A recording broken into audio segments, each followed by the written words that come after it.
Hello my beautiful friends and welcome back to englishlime. So today we continue our lesson about present perfect.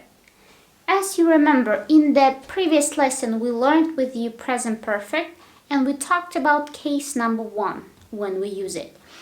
And today we will talk about case number 2 when we use present perfect.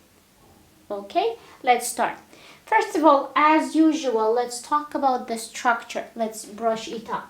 So to make present perfect, you have to use the verb have or has if it's he, she, it, right? Plus verb 3, irregular verb, the third form of this verb. Or if it's regular, you just add ed ending at the end of this main verb.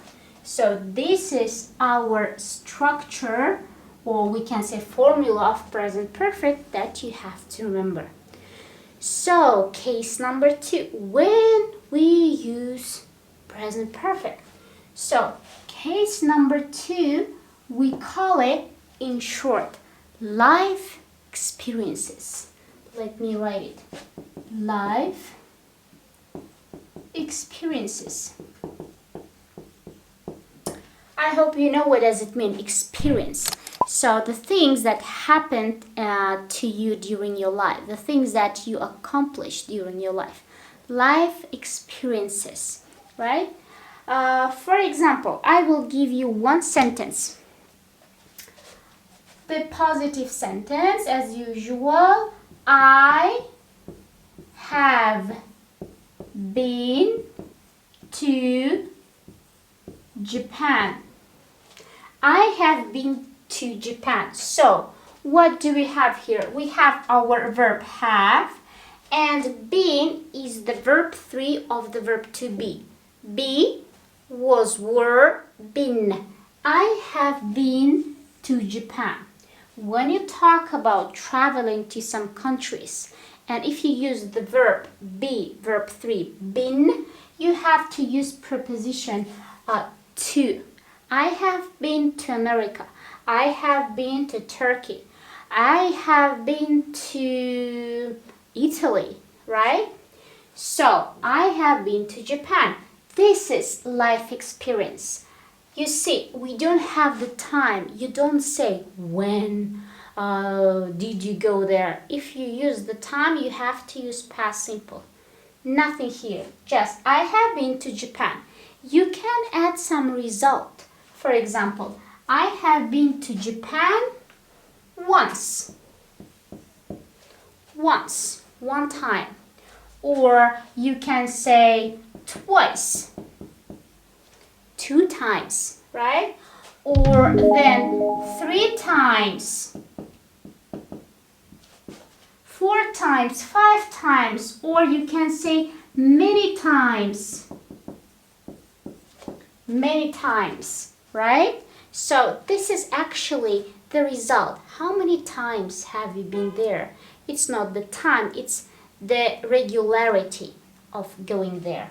Alright, so if you have the verb been, I have been to. Usually we use it when we talk about our traveling, when we went somewhere and then we came back. Alright, so the next life experience, let's use another verb, not just been. Another verb like I have played golf. Let me write it. I have played golf. It's again, you don't talk about a time when actually you played, right? You talk about as if it's just experience. You don't say any details. So you can say, I have played golf 3 times in my life, right? Or twice in my life, or many times, right? I have it in my life. I have done it many times. So no time, yesterday, 2 years ago, no, because it's about past simple. You just give me the regularity. How often have you done it? So you see again our verb have plus regular verb play with ed, right? So I have been, I have played, I have done, I have had, I have traveled by plane 2 times in my life, right? And let's talk about the questions. The question is, you remember the verb have will jump here at the beginning of the sentence. So we have a question like that. I will ask you, have you been to Japan? Have you been to Japan? Right?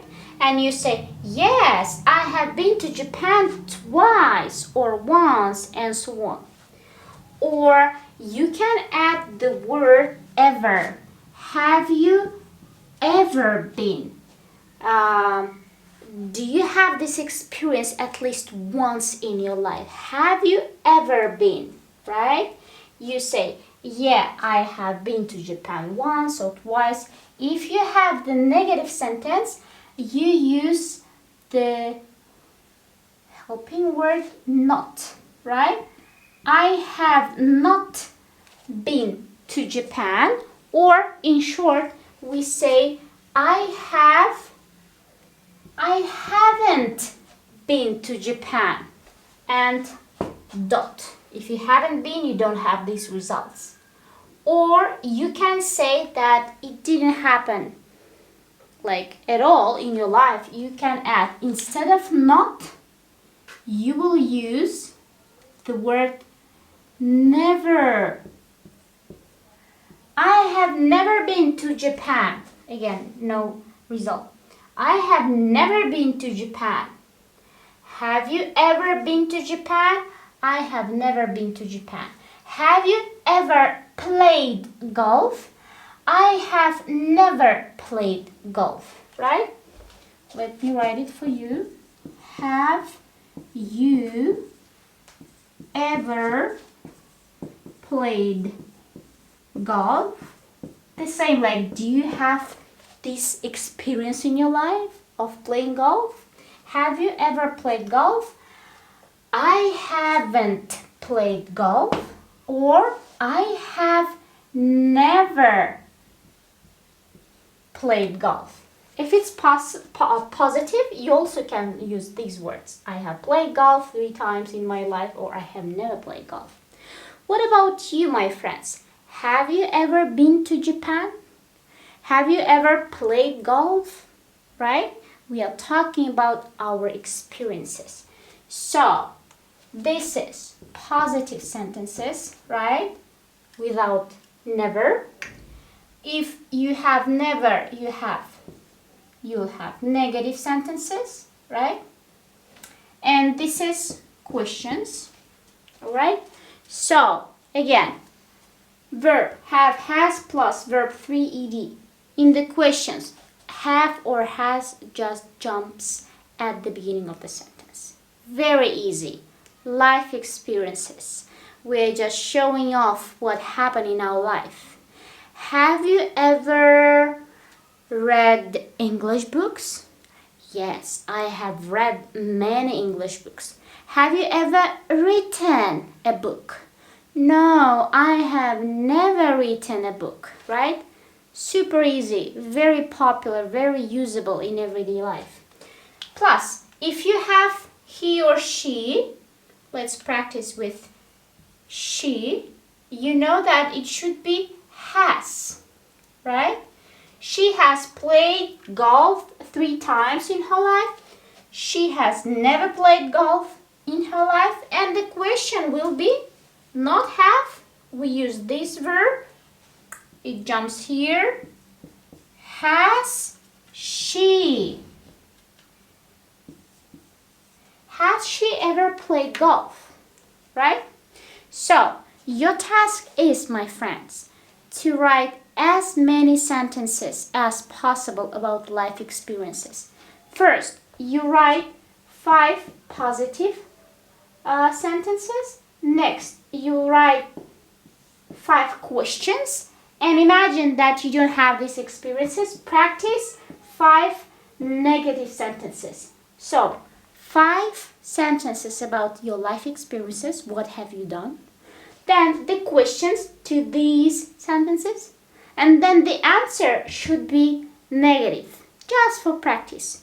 For example, I have played football many times. Have you played football? No, I have never played, or I haven't played football in my life, right?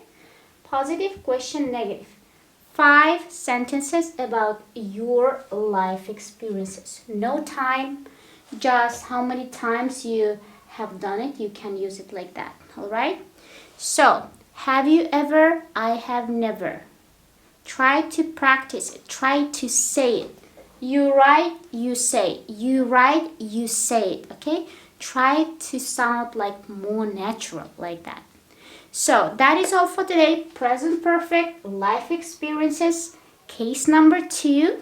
Practice your sentences, and I hope to see you in our next lesson. Take care and bye.